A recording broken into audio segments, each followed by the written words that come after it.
வணக்கம். வேந்தரின் கண்ணுறங்கும் வேளை இரவு செய்திகளுக்காக காவேரி ஜெகநாதன். முதலில் தலைப்புச் செய்திகள். ஜல்லிக்கட்டு தடைபட காரணமான அறிவிக்கையை திரும்பப் பெறுகிறது மத்திய அரசு. நாளை உச்சநீதிமன்றத்தில் மனு தாக்கல் செய்யப்படும் என தகவல்.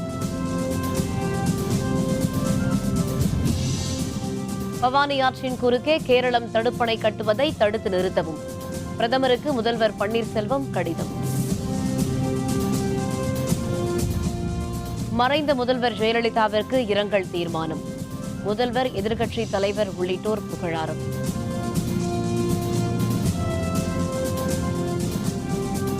டெல்டா மாவட்டங்களில் மத்திய குழு ஆய்வு. வறட்சி நிவாரணத்தை உடனடியாக வழங்க விவசாயிகள் வலியுறுத்தல். மாணவர்களின் போராட்டத்தை கையாள தவறிய காவல் மற்றும் உளவுத்துறை. நியாயமான விசாரணைக்கு உத்தரவிட மு.க.ஸ்டாலின் வலியுறுத்தல்.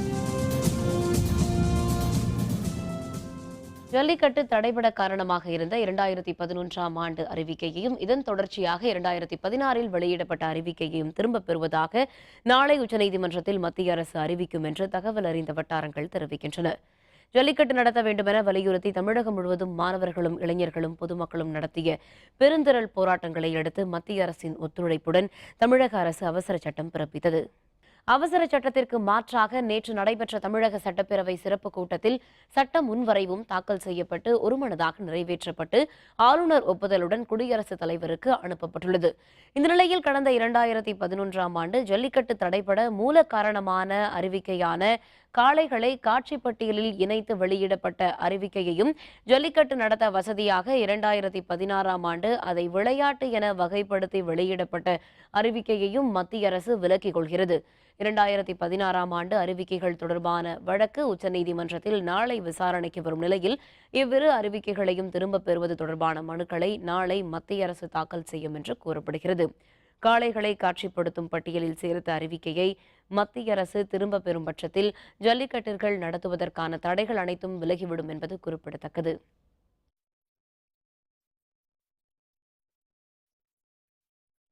பவானி ஆற்றின் குறுக்கே கேரளம் தடுப்பணை கட்டும் முயற்சியை தடுத்து நிறுத்த வேண்டும் என்று முதல்வர் பன்னீர்செல்வம் கோரிக்கை விடுத்துள்ளார். இதுபற்றி பிரதமருக்கு அவர் கடிதம் ஒன்றை எழுதியுள்ளார். காவிரியின் கிளை நதியான பவானி ஆற்றின் குறுக்கே 6 தடுப்பணைகளை கட்டுவதற்கு கேரள அரசு திட்டமிட்டுள்ளதாக தெரிவித்துள்ள பன்னீர்செல்வம், இவ்வாறு தடுப்பணை கட்டுவது காவிரி நடுவர் மன்ற தீர்ப்பிற்கு எதிரானது என்று குறிப்பிட்டுள்ளார். தடுப்பணை கட்டுவதால் தமிழகத்திற்கான நீர்வரத்து குறையும் அபாயம் ஏற்பட்டுள்ளதாக அந்த கடிதத்தில் மேலும் தெரிவித்துள்ள முதல்வர் பன்னீர்செல்வம், அணை கட்டும் முயற்சிகளை தடுத்து நிறுத்த மத்திய நீர்வளத்துறை அமைச்சகம் மூலம் உத்தரவிடுமாறும் பிரதமருக்கு கோரிக்கை விடுத்துள்ளார். தமிழகத்தின் அனுமதி பெறாமல் எந்த அணையையும் கட்டக்கூடாது என்று கேரளத்திற்கு அறிவுறுத்த வேண்டும் எனவும் அந்த கடிதத்தில் பன்னீர்செல்வம் மேலும் தெரிவித்துள்ளார். தமிழக சட்டப்பேரவையின் இந்த ஆண்டிற்கான முதல் கூட்டத்தொடர் நேற்று ஆளுநர் உரையுடன் தொடங்கியது. கூட்டத்தொடரின் 2ஆம் நாளான இன்று முன்னாள் முதல்வர் ஜெயலலிதாவின் மறைவுக்கு இரங்கல் தீர்மானத்தை முதல்வர் பன்னீர்செல்வம் முன்மொழிந்தார். முதல்வர், எதிர்க்கட்சித் தலைவர் உள்ளிட்டோர் ஜெயலலிதாவிற்கு புகழாரம் தெரிவித்தனர். இதுபற்றிய விரிவான விவரங்களை தருகிறார் நமது செய்தியாளர் சையத். தமிழக சட்டப்பேரவையின் 2017ஆம் ஆண்டுக்கான முதல் கூட்டம் நேற்று ஆளுநர் உரையுடன் தொடங்கியது. 2வது நாளாக இன்று நடைபெற்ற கூட்டத்தொடரில் மறைந்த முன்னாள் முதல்வர் ஜெயலலிதாவுக்கு இரங்கல் தீர்மானம் கொண்டு வரப்பட்டது. மாண்புமிகு புரட்சித் தலைவி அம்மா அவர்கள் தனது வாழ்க்கையில் எதிலுமே எப்பொழுதுமே நம்பர் 1 தான். படிப்பில், நாட்டியத்தில், திரையுலகில், அரசியல் என அனைத்திலும் மாண்புமிகு அம்மா அவர்கள் நம்பர் 1 தான். அனைத்திலும் நம்பர் 1ஆக இருந்த மாண்புமிகு புரட்சித் தலைவி அம்மா அவர்கள் அனைத்து துறைகளிலும் தமிழகத்தை நம்பர் 1 மாநிலமாக ஆக்க விரும்பி அதை செயல்படுத்தியும் காட்டினார்கள். இதற்கேற்ப அரசியல்வாதியாக மட்டுமல்லாமல் எதிர்காலத்தை சிந்திக்கக்கூடிய அரசியல் மேதையாக வாழ்ந்து தன் வாழ்நாளையே இந்த நாட்டிற்காக அர்ப்பணித்த மாமேதை மாண்புமிகு புரட்சித் தலைவி அம்மா அவர்கள். அதனைத் தொடர்ந்து பேசிய சட்டப்பேரவை எதிர்க்கட்சித் தலைவர் மு.க.ஸ்டாலின், தானும் முன்னாள் முதல்வர் ஜெயலலிதாவும் ஒரே நாளில் சட்டப்பேரவைக்கு தேர்ந்தெடுக்கப்பட்டதாகவும், அவர் முதல்வராக இருக்கும்போது தான் எதிர்க்கட்சித் தலைவராகவும், அவர் எதிர்க்கட்சித் தலைவராக இருக்கும்போது தான் துணை முதலமைச்சராகவும் இருந்ததாக குறிப்பிட்டார். மறைந்த முன்னாள் முதல்வர் அவர்கள், அதேபோல நானும் 1989ஆம் ஆண்டு ஒரே காலகட்டத்தில் சட்டமன்ற உறுப்பினராக வெற்றி பெற்று இந்த பேரவைக்குள் காலடி வைத்திருக்கிறோம் என்பதை நான் இந்த நேரத்தில் நினைவுபடுத்த விரும்புகிறேன். அம்மையார் அவருடைய சிறப்புகள் எத்தனையோ இருக்கலாம். ஆனால் எங்களை பொறுத்தவரையில் பாராட்டப்படக்கூடிய, பெருமைப்படக்கூடிய ஒரு சிறப்பு என்னவென்று கேட்டால், எதற்கும் அஞ்சாமல், எதை பற்றியும் கவலைப்படாமல் அதை சந்திக்கக்கூடிய ஆற்றலை படைத்தவராக அவர் விளங்கினார் என்பதுதான் உண்மை. ஆகவே அவரை இன்றைக்கு நாம் இழந்திருக்கிறோம். தீர்மானம் நிறைவேற்றப்பட்டு 2 நிமிடம் மௌன அஞ்சலி செலுத்தப்பட்டது. அதனைத் தொடர்ந்து பேரவை ஒத்திவைக்கப்பட்டது. வருகின்ற வெள்ளிக்கிழமை மீண்டும் சட்டப்பேரவை கூட இருக்கிறது. வேந்தர் செய்திகளுக்காக சட்டப்பேரவை வளாகத்திலிருந்து ஒளிப்பதிவாளர் இம்ரானுடன் சையது. தமிழகத்தில் வறட்சி நிவாரணத்தை உடனடியாக வழங்க வேண்டும், காவிரி மேலாண்மை வாரியம் அமைக்க வேண்டும் உள்ளிட்ட பல்வேறு கோரிக்கைகளை மத்திய குழுவிடம் விவசாயிகள் வலியுறுத்தினர். தமிழகத்தில் வறட்சியால் பாதிக்கப்பட்டுள்ள பகுதிகளை மத்திய குழு ஆய்வு மேற்கொண்டுள்ள வேண்டும் என்று தமிழக அரசு கோரிக்கை விடுத்திருந்தது. இதனையடுத்து மத்திய வேளாண் துறை செயலர் வசுதா மிஸ்ரா தலைமையிலான குழு கடந்த 21ஆம் தேதி தமிழகம் வந்தது. தஞ்சாவூர், திருவாரூர், நாகப்பட்டினம் உள்பட மாநிலத்தின் பல்வேறு பகுதிகளில் ஆய்வு மேற்கொண்டது. தஞ்சாவூர் மாவட்டத்தில் கோவில்பத்து, புதுப்பட்டினம், மேலஉளூர், சொக்கனூர் ஆகிய பகுதிகளில் வறட்சி பாதித்த பகுதிகளில் இன்று மத்திய குழு ஆய்வு நடத்தியது. வறட்சி நிவாரணத்தை உடனடியாக வழங்க வேண்டும், காவிரி மேலாண்மை வாரியம் அமைக்க வேண்டும் உள்ளிட்ட பல்வேறு கோரிக்கைகளை மத்திய குழுவிடம் விவசாயிகள் வலியுறுத்தினர். சம்பா சாகுபடிக்கு தண்ணி மேட்டூரில் ஒரே ஒரு தடவை செப்டம்பர் 20ஆம் தேதி தண்ணி திறந்ததை வச்சு சாகுபடி பண்ணோம். ஆனால் தண்ணி வந்து சேரலை. 150 நாள் போயிருக்கு. 100 நாள் தான் தண்ணி வந்து இப்போலாம் கருகி காஞ்சி உலர்ந்து போயிட்டு இருக்கு. எல்லாம் வந்து பார்க்குறவங்க, வயலுக்கு வந்து பார்க்குறவங்க கூட தற்கொலை பண்ணி சாகிற சூழ்நிலை ஏற்பட்டிருக்கு. அதனால் தமிழ்நாடு அரசு அறிவிச்சிருக்கிற இழப்பீடுங்கிறது எங்களுக்கு போதவே போதாது. வறட்சி பாதித்த மாநிலமாக மத்திய அரசு அறிவிக்கணும். 100 நாள் பயிர் வந்தது, இன்னும் 24 நாள் பயிரில் தண்ணி இல்லாமல் காஞ்சி போயிடுச்சு. வேற எந்த இதுவும் பண்ண முடியாது. நீங்கள் கொடுக்க வேண்டியது இது இழப்பீடு தொகை வந்து நீங்கள் 25 ரூபாய்க்கு குறையாமல் கொடுக்க 25 ரூபாய்க்கு மேலே தான் உங்களுக்கு இழப்பீடு தொகை கொடுக்கறத ஈடுகட்ட முடியும். எங்களுக்கு விவசாயிகளுக்கு வந்து ஏக்கருக்கு 25,000 வந்து இழப்பீடு கொடுக்கணும். அதே போல் தேசியமயமாக்கப்பட்ட வங்கியிலையும் கூட்டுறவு வங்கியிலும் வாங்கின கடனை முழுமையாக தள்ளுபடி பண்ணணும். அதே போல் நாற்று நட்டவங்க நடாதவங்க எல்லாரும் பிரித்து பார்க்காம எல்லாருக்கும் ஒரே தொகையை வந்து ஏக்கருக்கு 25,000 நிவாரணம் கிடைக்கணும். ஒரு 15 ஏக்கர் நடவு செஞ்சுருக்கோம். சுத்தமாக அந்த ஆற்றுல தண்ணி வர்றதுனால பயிர் பூரா சுத்தமாக கருகி போச்சு. அதனால அரசாங்கம் வந்து எங்களுக்கு போதிய இழப்பீடு வழங்கணும். மத்திய அரசும் மாநில அரசும் இணைந்து விவசாயிகளுக்கு நல்ல நிவாரணம் வழங்கும் மாதிரி கேட்டுக்கொள்கிறோம். நாகப்பட்டினம் மாவட்டத்தில் வறட்சியால் பாதிக்கப்பட்ட பகுதிகளை மத்திய குழு ஆய்வு செய்தது. நாகப்பட்டினம் மாவட்டத்தில் நீர்மூலை, திருவாய்மூர், கருங்கண்ணி, வேளாங்கண்ணி, பாலையூர் உள்ளிட்ட இடங்களில் ஆய்வு நடத்திய குழுவினர் அங்கிருந்த விவசாயிகளிடம் குறைகளை கேட்டறிந்தனர். நீர்மூலை பகுதியில் ஆய்வு நடத்திய போது விவசாயிகள் மற்றும் விவசாய தொழிலாளர்களுக்கு உரிய இழப்பீடு உள்ளிட்ட கோரிக்கைகள் அடங்கிய மனு ரத்தத்தில் கையெழுத்திட்டு வழங்கப்பட்டது. எங்களோட கோரிக்கை என்னன்னா, இந்த ஆண்டு உடனடியாக இந்த பாதிக்கப்பட்ட விவசாயிகளுக்கெல்லாம் ஏக்கர் ஒன்றுக்கு 30,000 உடனடியாக வழங்க வேண்டும். அந்த விவசாய தொழிலாளர்களுக்கெல்லாம் அவங்களுக்கு 15,000 வழங்க வேண்டும். இறந்து போன 200க்கும் மேற்பட்ட விவசாயிகளுக்கு 10 லட்சம் வழங்க வேண்டும். இந்த விவசாயிகளுடைய நிலைமையை முறையாக மத்திய அரசுக்கு அறிவித்து, தேசிய நேச்சுரல் கலாமிட்டிஸ் என்று சொல்வார்களே, தேசிய பேரிடரில் பாதிக்கப்பட்ட மாநிலமாக அறிவித்து, அதற்கு உரிய நிதியை தமிழக அரசுக்கு கொடுத்து, அந்த வகையில் நாங்கள் சொல்லுகிற அளவில் ஒரு விவசாயிக்கு ஒரு ஏக்கருக்கு 30,000 ரூபாய் இழப்பீடாக வழங்க வேண்டும். கரூர் மாவட்டத்தில் வறட்சியால் பாதிக்கப்பட்ட பயிர்களை ஆய்வு செய்த மத்திய குழுவினர் ஒரு வார காலத்திற்குள் ஆய்வறிக்கை தாக்கல் செய்யப்படும் என்று தெரிவித்துள்ளனர். கரூர் அருகே சேங்கல் பகுதியில் பயிரிடப்பட்டிருந்த துவரை, மஞ்சநாயக்கன்பட்டியில் பயிரிடப்பட்டிருந்த சோளப்பயிர்கள் உள்ளிட்டவை நீரின்றி கருகி போயின. இவற்றை நேரில் பார்வையிட்ட மத்திய ஆய்வுக்குழுவினர் இது பற்றிய விவரங்களை விவசாயிகளிடம் கேட்டறிந்தனர். வறட்சி பாதிப்பு தொடர்பான ஆய்வறிக்கை ஒரு வார காலத்தில் மத்திய அரசிடம் கையளிக்கப்படும் என்று மத்திய குழுவினர் தெரிவித்தனர். விவசாயிகள் மெயினாக இந்த மாதிரி பயிர்கள் பாதிக்கப்பட்டிருக்கு. பல இடங்களில் தண்ணி பற்றாக்குறை, அதனால் கால்நடைகளுக்கு தீவனம் கிடைக்கிறது இல்லை, மக்களுக்கும் தண்ணி இருக்குது இல்லை அப்படின்னு சொன்னாங்க. இவங்க கொடுக்குற புள்ளி விவரங்களையும் பரிசீலித்து இப்போ நேராக நாங்கள் பார்வையிட்டது பற்றின அறிக்கையும் கொடுத்து இது சம்மந்தமாக மத்திய அரசு முடியும். டெல்லிக்கு வர்ற வியாழக்கிழமை போயிடுவோம். போய் ஒரு வாரத்துக்குள்ளே சொல்லுவோம். மழை பெஞ்சிருந்தால் ஏகப்பட்ட லாபம் வரும். உழுதது, கொத்துனது, காரவுளவு போட்டது, பயிரளவு போட்டது, எதுவுமே எல்லாமே எங்களுக்கு ஏகப்பட்ட ஏக்கருக்கு 350 கிலோ 400 கிலோ கிடைக்கும். இப்போ பார்த்தீங்கன்னா 25 கிலோ கிடைக்கிறதே சிரமம். இந்த வருஷம் மழை இல்லாமல் கம்ப்ளீட்டாக பூரா லாஸ். எதுவுமே பண்ண முடியாது. விவசாயிலாம் நான் எப்படி சாப்பிட்றது, எப்படி பிழைக்கிறதுன்னு தெரியல. தூத்துக்குடி மாவட்டத்தில் வறட்சியால் பாதிக்கப்பட்ட பயிர்களை பார்வையிட்ட மத்திய குழுவினர் விவசாயிகளின் குறைகளை கேட்டறிந்தனர். தூத்துக்குடி மாவட்டத்தில் நிகழாண்டில் பருவமழை பொய்த்ததால் சுமார் 1,60,000 ஏக்கர் பரப்பளவில் பயிரிடப்பட்டிருந்த மானாவாரி பயிர்கள் கருகி சேதமடைந்தன. இந்த நிலையில் மாநிலம் முழுவதும் வறட்சியால் பாதிக்கப்பட்ட பகுதிகளை பார்வையிட்டு வரும் மத்திய குழுவின் ஒரு பிரிவினர் தூத்துக்குடியில் ஆய்வு மேற்கொண்டனர்.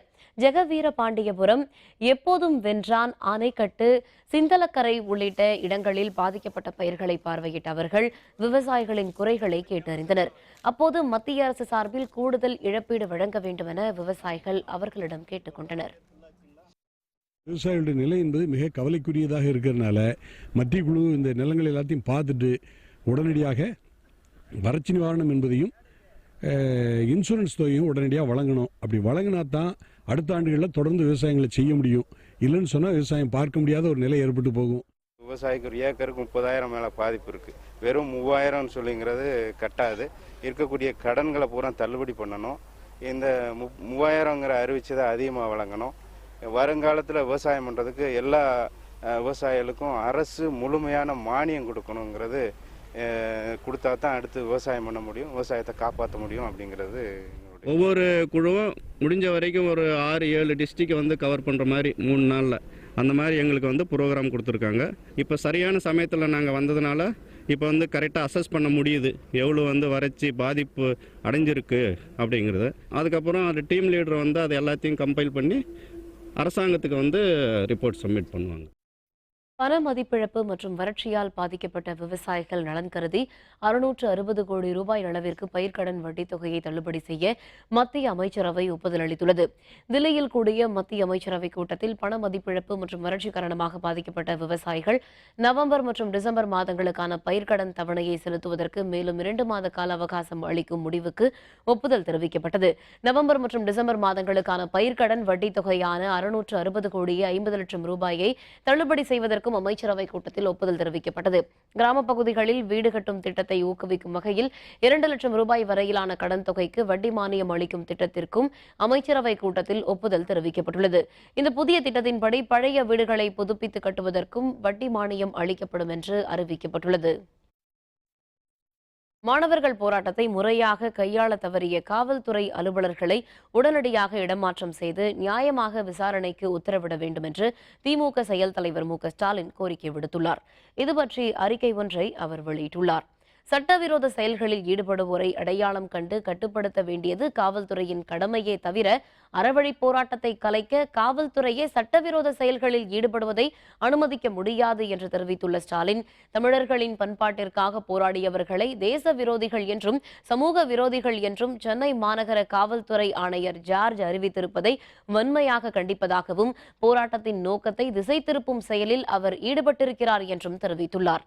மெரினா கடற்கரையில் மாணவர்கள் மீது நடத்தப்பட்ட தாக்குதல் பற்றி உடனடியாக விசாரணை ஆணையம் அமைக்க மாநில ஆளுநர் நடவடிக்கை எடுக்க வேண்டும் என்று கோரிக்கை விடுத்துள்ள மு.க.ஸ்டாலின், போராட்டத்தை முறையாக கையாள தவறி திசை திருப்பும் செயலில் ஈடுபட்டுள்ள சென்னை மாநகர காவல்துறை ஆணையர், மாநில உளவுத்துறை தலைவர், மாநகர உளவுத்துறை பொறுப்பு அலுவலர் உள்ளிட்ட அனைவரையும் உடனடியாக இடமாற்றம் செய்து நியாயமான விசாரணை நடைபெற வழிவகுக்க வேண்டும் என்று கேட்டுக் கொண்டுள்ளார்.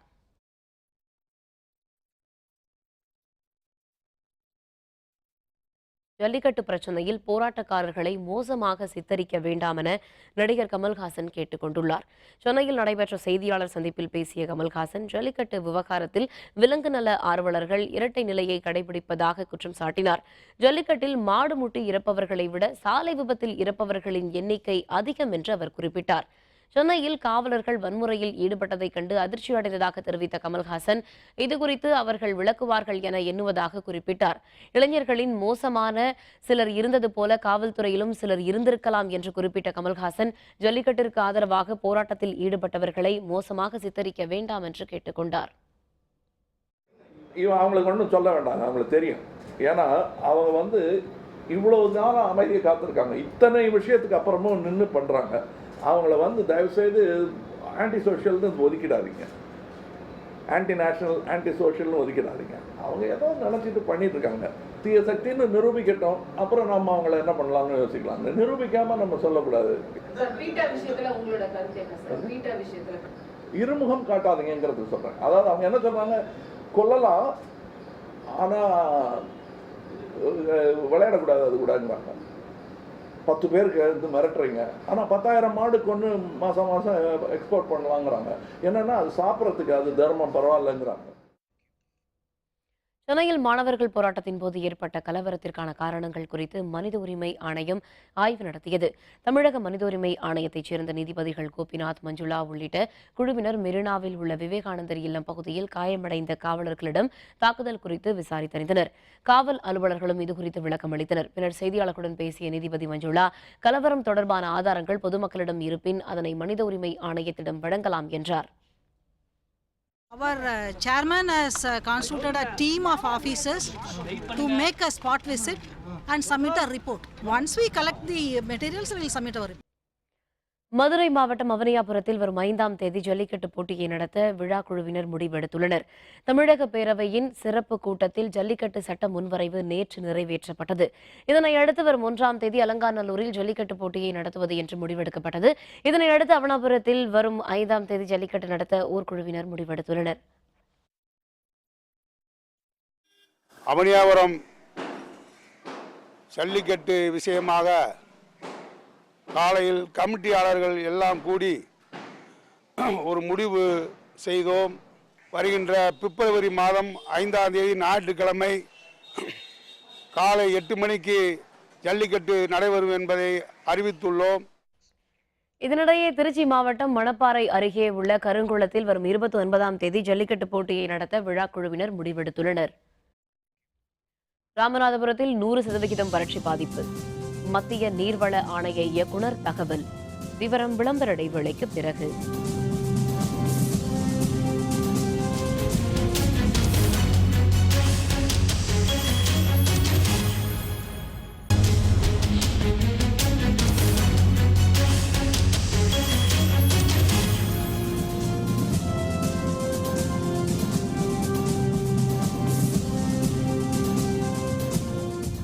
செய்திகள் தொடர்கின்றன.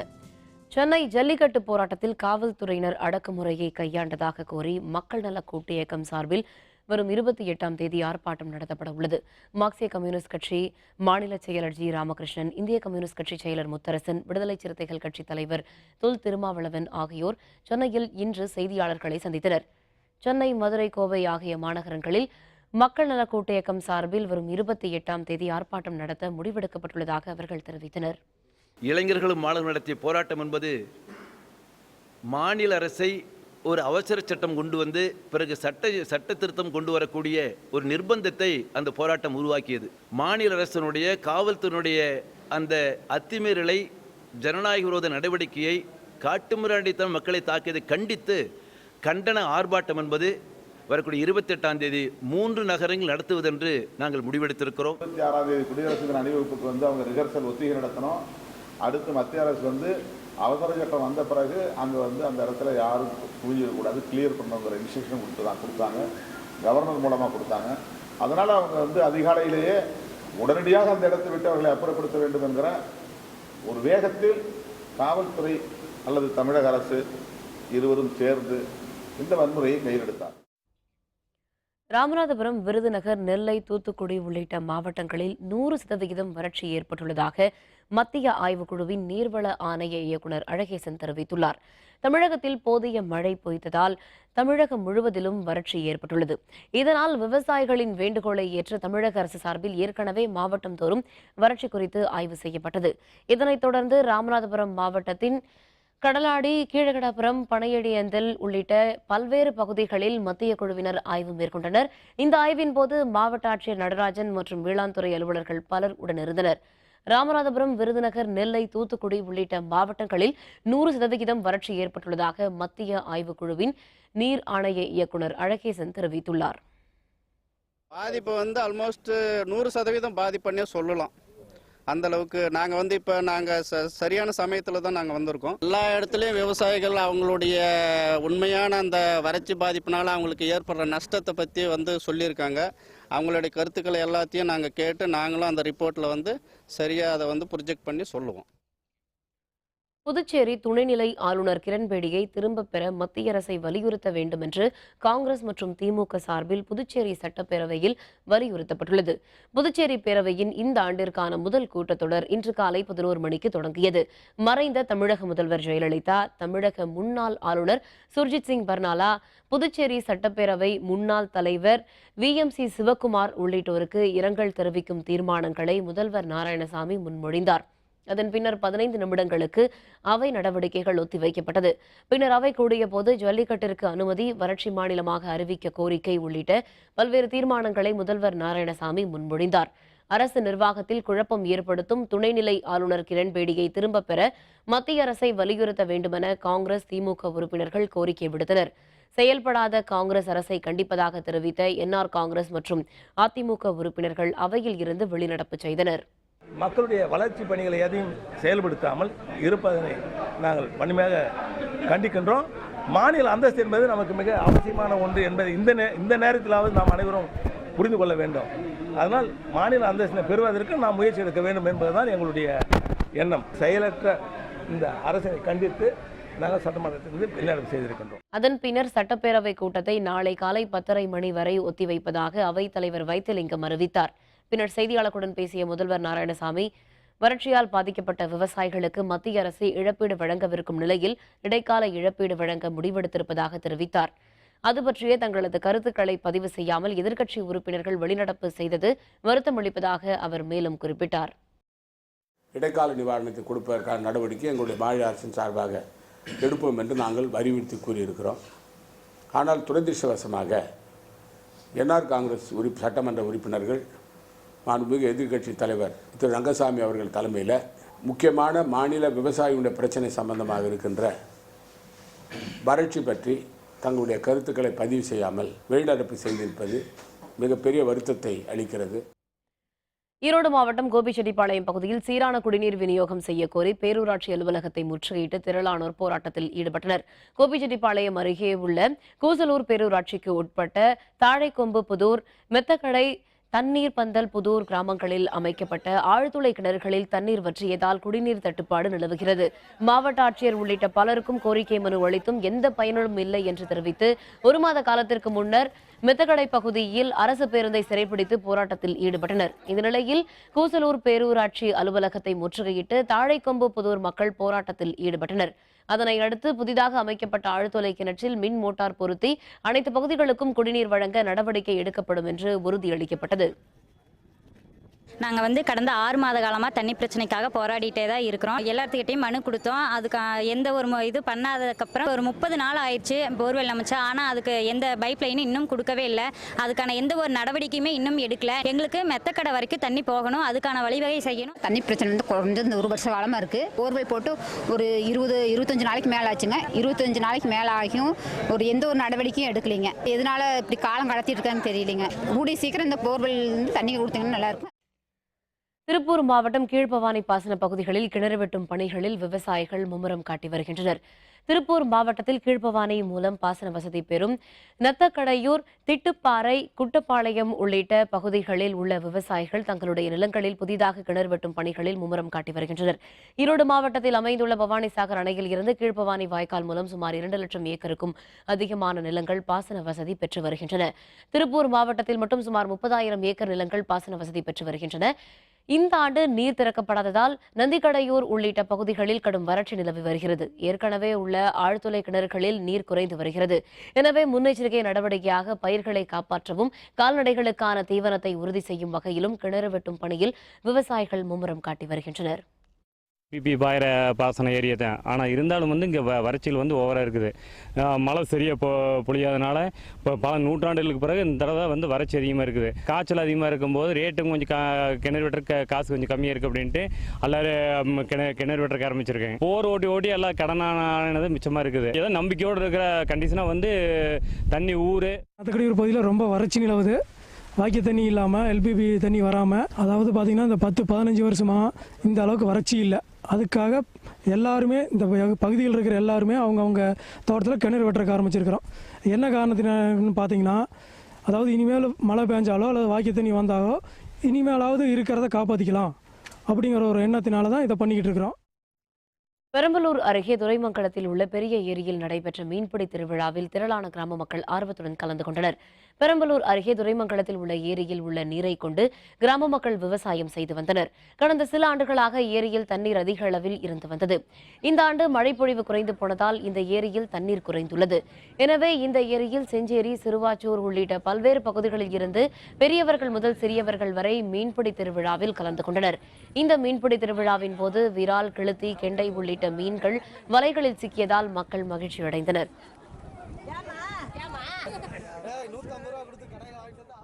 கெளுத்தி, கெண்டை, விரால் எல்லா மீனில் வந்து மக்கள் பிடிச்சிட்டு இருக்காங்க. அவங்கவுங்க சந்தோஷமா எல்லா கிராமத்துல இருந்து மக்கள் பிடிச்சிருக்காங்க. அதெல்லாம் எந்த ஒரு இதுவுமே பாதிப்பு இல்லாமல் ஏரியில் இப்போ எல்லாம் பிரச்சனைலாம் நடந்துட்டு இருக்கு. சின்ன பிள்ளைலேருந்து பெரியவங்க வரை எல்லாருமே வந்து கலந்துக்கிட்டு சந்தோஷமா மீனை பிடிச்சிட்டு இருக்காங்க. சென்னையில் நடைபெறவுள்ள குடியரசு நாள் விழாவில் அணிவகுப்பில் பங்கேற்பதற்காக கல்லூரி, பள்ளிகளில் பயிலும் நாட்டு தொண்டு திட்ட மாணவர்கள் பயிற்சி மேற்கொண்டுள்ளனர். சென்னையில் நடைபெறும் குடியரசு நாள் அணிவகுப்பில் NCC மாணவர்கள் பங்கேற்ற போதிலும் NSS மாணவர்கள் பங்கேற்பது வழக்கமில்லை. எனினும் 2015ஆம் ஆண்டில் குடியரசு நாள் அணிவகுப்பில் NSS மாணவ மாணவியரும் பங்கேற்க வழிவகுக்கப்பட்டது. 3வது ஆண்டாக தொடர்ந்து இந்த ஆண்டும் அணிவகுப்பில் பங்கேற்பதற்காக நாட்டு தொண்டு திட்ட மாணவ மாணவியர் தற்பொழுது சென்னையில் முனைப்பாக பயிற்சி மேற்கொண்டு வருகின்றனர்.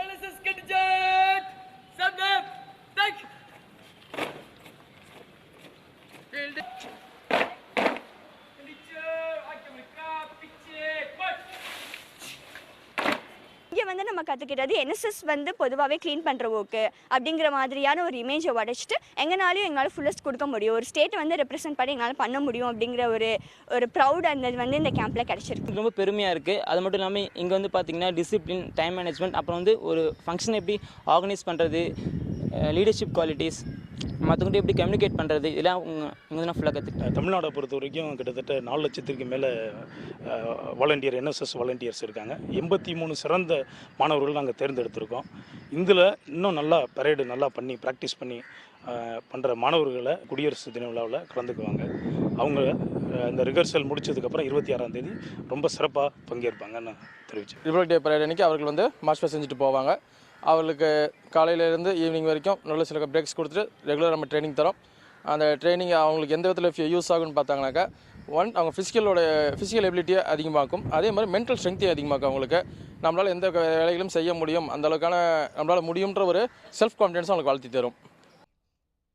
ஆஸ்திரேலிய ஓபன் டென்னிஸ் அரையிறுதிக்கு முன்னேறினார் ஃபெடரர். விவரம் விளம்பர இடைவேளைக்கு பிறகு.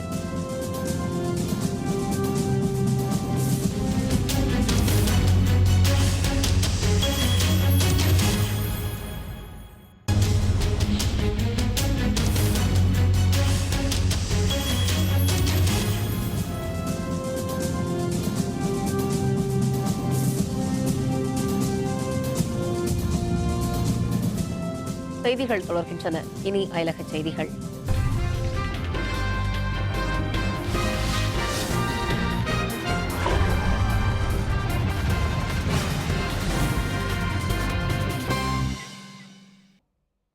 ஆசிய பசிபிக் நாடுகளிடையேயான தடையில்லா வர்த்தகம் ரத்து செய்யப்படுவதாக அமெரிக்க அதிபர் டொனால்டு ட்ரம்ப் உத்தரவு பிறப்பித்துள்ளார். TPP என்று அழைக்கப்படும் பசிபிக் நாடுகளின் தடையில்லாத வர்த்தக ஒப்பந்தம் நடைமுறையில் உள்ளது. இந்த அமைப்பில் America, Australia, Brunei, Canada, Japan, Malaysia, Singapore உள்ளிட்ட 12 நாடுகள் இடம்பெற்றுள்ளன.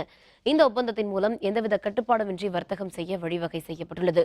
இதன் மூலம் அமெரிக்காவின் வேலை வாய்ப்புகள் பறிபோகிறது என குற்றம் சாட்டிய டொனால்டு ட்ரம்ப் பசிபிக் தடையில்லா வர்த்தக ஒப்பந்தத்தை கடுமையாக எதிர்த்தார்.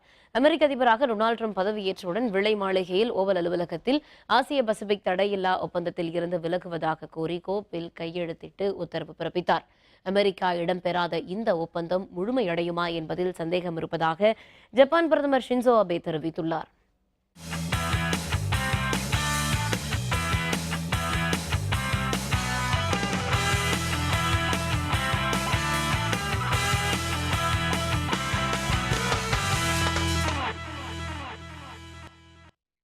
ஆஸ்திரேலிய ஓபன் டென்னிஸ் தொடரில் சுவிட்சர்லாந்து வீரர் ரோஜர் ஃபெடரர் ஜெர்மன் வீரர் மிசா ஷிவர்வை வென்று அரையிறுதிக்கு முன்னேறினார். கிராண்ட்ஸ்லாம் போட்டிகளில் ஒன்றான ஆஸ்திரேலிய ஓபன் டென்னிஸ் போட்டி மெல்பர்ன் நகரில் விறுவிறுப்பாக நடைபெற்று வருகிறது.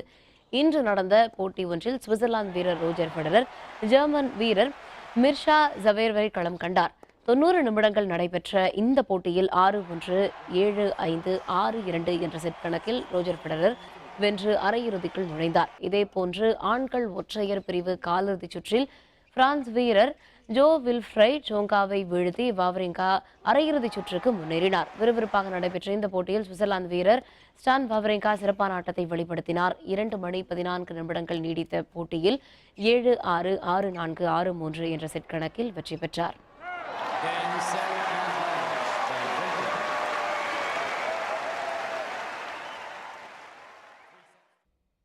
மீண்டும் தலைப்புச் செய்திகள். ஜல்லிக்கட்டு தடைபட காரணமான அறிவிக்கையை திரும்ப பெறுகிறது மத்திய அரசு. நாளை உச்சநீதிமன்றத்தில் மனு தாக்கல் செய்யப்படும் என தகவல். பவானி ஆற்றின் குறுக்கே கேரளம் தடுப்பணை கட்டுவதை தடுத்து நிறுத்தவும் பிரதமருக்கு முதல்வர் பன்னீர்செல்வம் கடிதம். மறைந்த முதல்வர் ஜெயலலிதாவிற்கு இரங்கல் தீர்மானம். முதல்வர், எதிர்க்கட்சி தலைவர் உள்ளிட்டோர் புகழாரம்.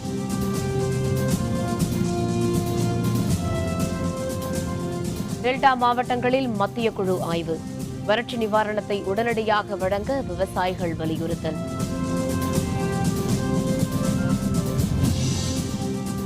மாணவர்களின் போராட்டத்தை கையாள தவறிய காவல் மற்றும் உளவுத்துறை. நியாயமான விசாரணைக்கு உத்தரவிட மு.க. ஸ்டாலின் வலியுறுத்தல். இத்துடன் வேந்தரின் கண்ணுறங்கும் வேளை இரவு செய்திகள் நிறைவடைந்தன. மீண்டும் நாளை காலை 8 மணிக்கு இளங்கதிர் காலை செய்திகளில் சந்திப்போம். வணக்கம்.